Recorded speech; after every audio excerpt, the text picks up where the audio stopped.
Hello दोस्तों, मैं हूं आपका दोस्त धीरज पाठक और आप देख रहे हैं पाइपिंग साफ सीरीज़ 20। जैसा कि आपको पता है दोस्तों, मैं हमेशा वीडियो लेके आता हूं आपके लिए पाइपिंग के इंटरव्यू क्वेश्चंस और आंसर्स के ऊपर में। इसमें आपको बताया जाता है सुपरवाइजर्स, इंजीनियर्स, फैब्रिकेटर्स, फोरमैन्स के इंटरव्यू के क्वेश्चंस किस तरीके से आते हैं और उसके अंदर में हमें कैसा जवाब देना है। चलिए स्टार्ट करते हैं अपने वीडियो को। प्लीज़ इस वीडियो को लाइक, शेयर और सब्सक्राइब ज़रूर करें और बेल आइकन को भी दबाएं जिससे कि सिमिलर वीडियोज़ आपको मिल सके। ओके, अभी हम लोग का आज का पहला क्वेश्चन है कि what are the parts of piping system. Actually we are working in the refineries, so we should know what is the piping system, because piping system includes too many things with each other. So I will show all the drawings also. So before that you should know what is the system, piping system and what includes in that. So अभी हमारा जो piping system है उसके अंदर में हमने कुछ classify किया हुआ है कि क्या क्या चीज़ों को मिला के हमारा ये पाइपिंग सिस्टम बनता है, जिसमें से पहला चीज़ है कि पाइपिंग स्टील पाइप्स, जो हम पाइप्स का यूज़ करते हैं। यदि पाइप ही नहीं रहेगा तो फिर हमारा कोई पाइपिंग सिस्टम नहीं है। तो पहला एलिमेंट है उसका कि पाइप्स, चाहे वो स्टील का हो, पीवीसी का हो, जो भी हम पाइप्स के ऊपर काम कर रहे हैं वो हमारा पाइप्स पहला है। दूसरा क्या है कि कनेक्टिंग एलिमेंट्स। तो इसके लिए जो कनेक्टिंग एलिमेंट्स हैं, यदि सिर्फ हमारे पास पाइप है और कोई उसके लिए कनेक्टिंग एलिमेंट्स नहीं है, जैसा कि flanges, pipes, pipe bends, elbows, ठीक है, टीज, रिड्यूसर्स, ये सारे जो आइटम्स होते हैं ये सब कनेक्टिंग एलिमेंट्स में आते हैं। उसके बाद आता है कि stop and shut off and regulating walls. Actually हमारा जो पाइपिंग सिस्टम है सिर्फ एलिमेंट्स से ही मिलकर नहीं बनता है। उसका नेक्स्ट जो मटेरियल होता है वो होता है हमारा वॉल्स। वो सारे वॉल्स, चाहे वो स्टॉप करने के लिए हो, शट ऑफ करने के लिए हो, चाहे नॉन रिटर्न टाइप का हो, चाहे रेगुलेटिंग टाइप का हो, ये सारे वॉल्स उसके अंतर्गत आते हैं। अपना फोर्थ वन आता है कि ड्रेन डिवाइसेस, एक्सपांसन जॉइंट्स। जो ड्रेनेज के डिवाइसेस हैं वो हो गया, जैसे कि ड्रेनिंग करने के लिए हम क्या क्या उसमें यूज़ करते हैं, ये वाल्स के बाद आता है। फिर एक्सपांसन जॉइंट्स के लिए हम बहुत सारी जगह पे आप लोग देखेगा जो रिफाइनरी में काम कर रहे हैं उनको मिलता होगा कि एक्सपांसन के लिए वो लूप क्रिएट करते हैं, जिससे कि पाइप जो ज़्यादा लंबा है वो एक्सपांड होके एक जगह से अपने सपोर्ट से मिसमैच ना हो और सपोर्ट से वो बाहर ना निकले जब वो हीट हो। तो इसके लिए हम लोग एक्सपेंशन जॉइंट्स भी उसके लिए क्रिएट करते हैं। लास्ट वन है कि supporting structures and the parts, hangers and fastening. अभी लास्ट जो उसका पार्ट है उसमें हम लोग देखते हैं कि जो स्ट्रक्चर है, सपोर्टिंग स्ट्रक्चर्स हमको चाहिए प्राइमरी, सेकेंडरी टाइप के। उसके बाद से उसके जो पार्ट्स हैं कितने तरह के होते हैं, हैंगर टाइप के सपोर्ट्स होते हैं, और फास्टनर्स। ये सबसे इम्पॉर्टेंट चीज़ है, क्योंकि यदि हमारे पास फ्लैंज है, वॉल है, सब कुछ है और उसको असेंबल करने के लिए हमारे पास नट बोल्ट नहीं है, फास्टनर्स नहीं है, स्टड बोल्ट्स वगैरह नहीं है, तो फिर उसका कुछ मीनिंग नहीं है। तो ये सारा इंक्लूड करके हमारा बनता है पाइपिंग सिस्टम। अभी आप इस इमेज में देख रहा होगा, ये एक डायग्राम है, एक ये इमेज है जिसके अंदर में आपको दिखाया गया किसी रिफाइनरी के अंतर्गत में एक्सचेंजर्स की पाइपिंग्स हुई है। नीचे एक्सचेंजर्स दिख रहा होगा आपको और ऊपर में एक पाइप रैक है जो फिन फैन की तरफ उसका लूप बनते हुए गया है। बगल में आपको दिख रहा होगा कि एक कॉलम भी है जिसमें स्टेज बाय स्टेज उसके प्लेटफॉर्म्स वगैरह बनाए हुए हैं। एक्सचेंजर्स की पाइपिंग्स कुछ प्लेटफॉर्म से होते हुए कॉलम्स में आ रही है, कुछ इसकी लाइन्स होते हुए फिन फैन की तरफ जा रही है और पाइप रैक में जा रही है। तो ये पूरा एक कॉम्प्लिकेटेड सिस्टम है जो पाइपिंग सिस्टम के अंतर्गत आता है, जो हमने 5 स्टेप में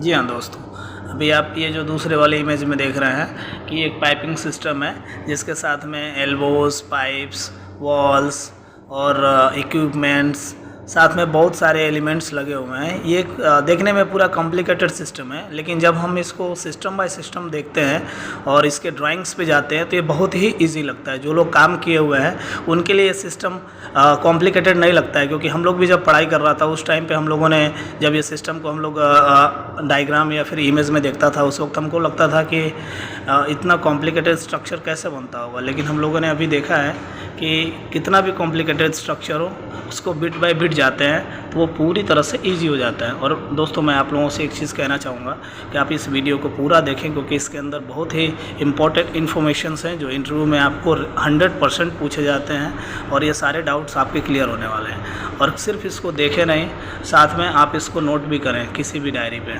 आपके पास जो भी रजिस्टर है कहीं पे भी उसको लिखें, क्योंकि आप लिखेंगे तो यही सारे क्वेश्चंस आपको इंटरव्यू में ज़रूर आएंगे। ओके, अब हम आते हैं कि व्हाट इज़ वॉल्स।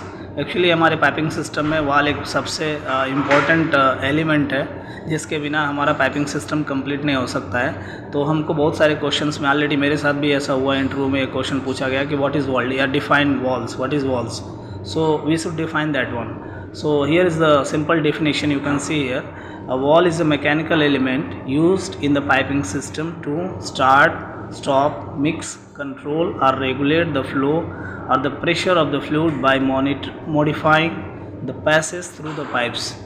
ठीक है, अभी क्या होता है कि ये जो वॉल होता है, इनका मेन जो उन्होंने हाईलाइटेड पॉइंट दिया है वो आप ध्यान से देखिए। जैसे स्टार्ट करने का, स्टॉप होने का, मिक्स करने का, कंट्रोल करने का और रेगुलेट करने का, ये हमारा किसी भी पाइपिंग सिस्टम में ये जब पैरामीटर्स आता है तो उनके लिए हम वॉल्स को यूज़ करते हैं। कैसे? By modifying the passage through the pipes. हम क्या करते हैं, वो जो वॉल के अंदर का पैसेज होता है उसको मॉडिफाई करते हैं, कभी कम करते हैं कभी ज़्यादा करते हैं, जैसा हमको रिक्वायरमेंट रहता है उस हिसाब से हमारा ओपनिंग के लिए उस वॉल में सिस्टम दिया रहता है, जिससे कि हमारा जो उसका एक्सेस है उसको कंट्रोल करके हम फ्लो को भी कंट्रोल करते हैं। ओके, आगे है कि valves are an essential part of any piping system conveying fluids, vapours, slurries, gases, mixtures of liquids and gaseous phase of various flow media. तो ये सारी चीज़ों के लिए हम वॉल्स को यूज़ करते हैं। आगे अब हम आते हैं कि कितने तरह का वॉल्स हमारे रिफाइनरी में यूज़ होता है। तो देखिए दोस्तों, ये एक्चुअली 5 टाइप में इसको कन्वर्ट किया गया हुआ है। जो बेसिक है, जिसमें based on the function of walls है, ये सिलेक्शन क्राइटेरिया है। यदि हम किसी वॉल को सेलेक्ट करते हैं उस कंडीशंस में हमको ये जानने की ज़रूरत पड़ती है कि based on functions of walls, इसमें होता है आइसोलेशंस वॉल्स, आइसोलेट्स। फंक्शंस के लिए यदि हम आइसोलेशन की ज़रूरत पड़ती है तो वहाँ पे based on functions of walls में आते हैं। तो सबसे पहला उसका फंक्शन है आइसोलेशन वॉल्स। आइसोलेशंस का मतलब ये होता है कि किसी चीज़ को आइसोलेट करना या कट ऑफ करना। तो आइसोलेशंस और cuts the flow of fluid when required. Isolation walls क्या करता है कि कट ऑफ कर देता है जब भी ऐसा रिक्वायर्ड रहता है डिज़ाइनर्स के हिसाब से। They are also called as shut off valves. इनको शट ऑफ वॉल्स भी कहते हैं। एग्जाम्पल्स में देखेगा तो गेट वॉल्स होता है, बॉल वॉल्स होता है, plug walls, piston walls, diaphragm walls, butterfly walls and pinch walls. ये सारे को हम आइसोलेशन वॉल्स में यूज़ करते हैं। Okay, based on regulation type of walls. यदि हम रेगुलेशंस के हिसाब से रेगुलेट जिसको कर सकते हैं उस हिसाब से यदि हम बात करते हैं वॉल्स के लिए, तो regulates the fluid depending upon the necessity. जैसा नेसेसिटी रहता है हमारे ड्राइंग में, हमारे डिज़ाइनर्स को जैसा नेसेसिटी होता है उस तरीके का ही वॉल उस जगह पे लोकेट करता है वो। This valves are also called as control valves. इनको कंट्रोल वॉल्स भी बोलते हैं क्योंकि ये कंट्रोलिंग करता है और रेगुलेट करता है फ्लो को। इसके लिए एग्जाम्पल में देखें तो globe wall, needle wall, butterfly wall, diaphragm wall, plug wall, pinch wall, ये सब कुछ इसके अंतर्गत में आता है। अच्छा, एक नोट यहाँ पे है कि globe valves and ball valves can be used as both shut off valves and control valves. ये जो ग्लोब वॉल और बॉल वॉल है इसको हम दोनों जगह के लिए यूज़ कर सकते हैं। दोस्तों प्लीज़ वीडियो को लाइक एंड सब्सक्राइब जरूर करें, जिससे कि मुझे मोटिवेशन मिल सके और इस तरह की वीडियोज़ मैं आपको और भी बना के दे सकूँ। ठीक है, based on the safety relief walls.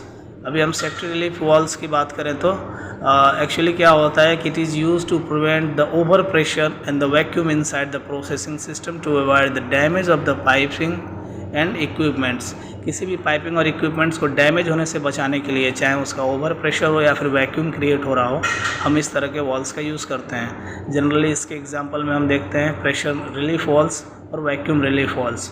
मैं इन सारे वॉल्स का डिटेल्स में भी फिर आपको समझाऊंगा, लेकिन अभी फ़िलहाल बस इनका आप नाम जानिए। आगे मैं इनका क्रॉस सेक्शन एरिया के साथ आपको समझाऊंगा। नॉन रिटर्न वॉल्स, जैसा कि इसका नाम है नॉन रिटर्न वॉल्स, ये फ्लो को भी रिटर्न नहीं होने देता है। Prevents back flow with in the system. It allows only one direction flow of fluids with in the system. किसी भी सिस्टम में फ्लो अपने सिस्टम के फ्लो को सिर्फ एक ही डायरेक्शन में ही अलाउ दोस्तों, जिस तरह की हम लोग बात कर रहे थे कि ये बैक फ्लो में नहीं आने देता है, किसी भी फ्लो को सिर्फ ऐसा ही एक्सेस दे पाता है कि उससे फ्लो एक डायरेक्शन में जा सकती है, बट बैक फ्लो जब भी क्रिएट होगा तो ये वॉल अपने आप को क्लोज कर लेगा। इसके लिए इसको बोलते हैं नॉन रिटर्न वॉल्स। इसको चेक वॉल्स भी बोलते हैं। बहुत सारे लोग को ये कन्फ्यूज़न रहता है कि चेक वॉल क्या है, नॉन रिटर्न वॉल क्या है। ये दोनों को सेम ही बोलते हैं। इसके अंतर्गत में आपका स्विंग चेक वॉल आता है, लिफ्ट चेक वॉल्स आता है। जितने तरह के चेक वॉल्स है वो सब नॉन रिटर्न वॉल्स में ही आते हैं। ओके, आगे हम देखते हैं based on special purpose walls. Okay, based on special purpose walls. अभी स्पेशल पर्पज़ के लिए भी कुछ वॉल्स रहते हैं जिनको मल्टीपर्पज़ एप्लीकेशंस के लिए यूज़ करते हैं। ये स्पेशली जब रिक्वायर्ड होता है कभी किसी लाइन के लिए तो हम इस तरह के वॉल्स का यूज़ करते हैं। एग्जांपल के तौर पे यदि हम बात करें तो मल्टी पोर्ट वॉल्स है, फ्लश वॉल्स है, ये सब इसके अंतर्गत में यूज़ आते हैं। मल्टी पोर्ट वॉल्स का मीनिंग ये है कि चाहे उसमें 2 पोर्ट रहेगा, चाहे 3 पोर्ट भी हो सकता है, 4 पोर्ट्स भी हो सकता है। ठीक है, इसके लिए उसका नाम ही पड़ा हुआ है मल्टी पोर्ट वॉल्स। ओके, आगे हम क्वेश्चन को आते हैं कि how many types of walls used in refinery. अभी हमने जो बात किया वो सारे टाइप्स ऑफ वॉल्स ही थे, लेकिन ये रिफाइनरी में कुछ ऐसे वॉल्स हैं जो जनरली हम हमेशा देखते हैं इन वॉल्स को। इसके लिए हमको पूरा जानने की ज़रूरत नहीं है, लेकिन इनको जानना एकदम मस्ट है क्योंकि ये walls regularly day by day हमको काम में आते हैं। तो इनको हम डिटेल में आगे बात करेंगे। इसके लिए आप इनको जानिए कौन कौन से वॉल हम रेगुलरली और जनरली यूज़ करते हैं, जिसमें है गेट वॉल है, ग्लोब वॉल है, चेक वॉल है, वॉल है, बटरफ्लाई वॉल्स है, निटिल वॉल्स है, सेफ्टी वॉल्स है। यदि आप सारे तरह के वॉल्स नहीं जानते हैं कोई इशू नहीं है, बट आप यदि ये 7 टाइप के वॉल्स को नहीं जानते हैं तो जनरली आपको फिर प्रॉब्लम हो सकता है। इसके लिए आप इन 7 को जानना बहुत ही ज़रूरी है। एक्चुअली ये तो हमने अभी तक बात किया कि क्या वॉल क्या है, कितने तरह का वॉल है और कौन कौन से वॉल जो जनरली हम यूज़ करते हैं। अब हम बात करते हैं एक बार कि एक्चुअली वॉल का फंक्शन क्या होता है, मेन फंक्शन उसका क्या होता है। जो हमने फर्स्ट क्वेश्चन में देखा था सेम वही चीज़ हम यहाँ पे एक शॉर्ट रूप में इसको हम देखेंगे। टू स्टार्ट और स्टॉप द फ्लो, किसी भी फ्लो को या तो स्टार्ट करने के लिए इसको यूज़ करते हैं या फिर स्टॉप करने के लिए यूज़ करते हैं। टू इंक्रीज़ और रिड्यूस द फ्लो, किसी भी फ्लो जो ऑलरेडी चल रहा है पहले से, या तो उसको इंक्रीज़ करना है फ्लो रेट या फिर डिक्रीज़ करना है, उस कंडीशन में इसको यूज़ कर सकता है। To control the flow, flow को कंट्रोल करना है, जैसा हमको चाहिए उस हिसाब से उसको कंट्रोलिंग लगाना है, तो उस वक्त में हम इसको यूज़ कर सकते हैं। To prevent the back flow, किसी लाइन में क्या होता है कि बैक फ्लो आने से हमारा सिस्टम बिगड़ सकता है। इसके लिए कोई चीज़ सिर्फ जानी चाहिए, आनी नहीं चाहिए, उस कंडीशन में हम वॉल्स का यूज़ करते हैं, जैसे नॉन रिटर्न वॉल्स है। ठीक है, to relieve the pipe system at the certain pressure to safeguard the system, जैसा कि अभी हमने बात किया था पीछे में कि प्रेशर सेफ्टी वॉल्स जो यूज़ होते हैं, ये सब जनरली सेफ गार्ड्स के लिए यूज़ होता है कि जब सिस्टम में ज़्यादा प्रेशर हो जाएगा तो ऑटोमेटिकली वो लाइन को रिलीव कर देगा। टू थ्रोटल का मतलब ये हुआ कि जिस तरह से कि थ्रोटलिंग वॉल हमारे गाड़ियों में लगे रहते हैं और उनके फ्लो रेट्स को कितना ओपनिंग है रहेगा तो कितना हमारा फ्लो जाएगा, फ्लूइड आगे कितना जाएगा, वो सब भी कंट्रोलिंग करने के लिए हमारा वॉल्स यूज़ में आता है। ये आप देख सकते हैं एक गेट वॉल का मैंने एक इमेज डाला हुआ है आपके सामने में। आप इसमें देख सकते हैं इसमें एक गेट है, इस वॉल के अंदर में एक गेट है, बाहर का बॉडी है, गेट सील है उसमें, ठीक है, बोनेट है, पैकिंग रिंग है, स्टेम है, हैंड व्हील्स है, ये सारी पार्ट्स हैं उस गेट वॉल का। Disc which allows the flow of fluid appears in the form of gate in the system, it is name as the gate valve. जैसे अब अभी आपने ऊपर में देखा कि गेट वॉल क्या है, उसमें क्या होता है कि इसका नाम गेट वॉल इसके लिए पड़ा है क्योंकि इसमें एक ऐसा डिस्क यूज़ होता है जो गेट की तरह काम करता है, और जैसे ही हम हैंडल को घुमाते हैं उस कंडीशन में वो अपना जो उसका गेट है वो ऊपर होने लगता है या फिर नीचे होने लगता है। ठीक है, इसके लिए हम इसको गेट वॉल बोलते हैं। इसको हम डिटेल में यहाँ पर देखते हैं कि gate valve is a linear motion type of valves which can be used allow to a completely stop off the flow. ये एक लीनियर टाइप का वॉल है जो अलाउ करता है फ्लो को जाने के लिए या फिर कम्प्लीटली स्टॉप करने के लिए ये वॉल को यूज़ करते हैं। इसमें 2 कंडीशंस हैं। When the disc of the gate valve is completely removed from the flowing fluid the flow is fully open. जब हमारा डिस्क ये पूरी तरह से फ्लोइंग फ्लूइड से ऊपर रहेगा उस कंडीशन में ये पूरी तरह से ओपन रहेगा, पूरी लाइन पूरी तरह से जाएगी। जैसे यदि 6 इंच की लाइन इनलेट में है, आउटलेट में भी 6 इंच की लाइन है, तो 6x6 का फुल फ्लूइड फ्लो करता रहेगा। और जब ये कम्प्लीटली डिस्क नीचे की तरफ आ जाएगा तो एक सीलिंग का काम करेगा, जिससे कि लाइन को पूरी तरह से ब्लॉक कर देगा। पूरे 360 डिग्री में एक भी डिग्री ओपन नहीं रहेगा, जिससे कि लाइन आगे की तरफ में कुछ भी फ्लो कर सके। ओके, ये एक आइसोलेट करने का काम भी करेगा। प्रेशर ड्रॉप इज़ लो, इसमें क्या होता है कि प्रेशर ड्रॉप बहुत कम होता है। एक्चुअली आप लोग देखा होगा दोस्तों कि कहीं भी पाइपिंग सिस्टम में प्रेशर ड्रॉप